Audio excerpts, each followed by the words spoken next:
नमस्कार मंडळी and good morning. तर मी इथे पिते आहे गरम पाणी आणि माझी सकाळ होते माझ्या क्यूट मुद्रासोबत. सो सकाळी सकाळी मला खूप भूक लागते. सो लक्षात आलं फ्रीजमध्ये पुरणपोळी आहे.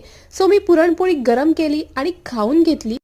त्यानंतर मस्त फ्रेश झाली आणि सगळ्यात पहिल्यांदा मी लावला देवासमोर दिवा आणि मग सुरुवात केली बाकीच्या कामांना.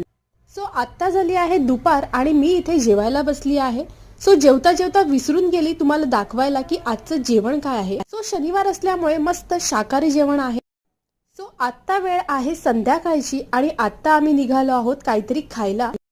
सो संध्याकाळ म्हटलं की मस्त चटपटीत काहीतरी हवं असतं. सो आम्ही गेलो शेवपुरी खायला. तर शेवपुरी बघून आलंय की नाही तोंडाला पाणी आणि खायच्या नादात माझा कॅमेरा थोडासा वाकडा झाला. सो आजचा दिवस तर शेवपुरी खाऊन झालाय, पण रोज काही ना काहीतरी हवं असतं म्हणून मी गेली काहीतरी खाऊ आणायला.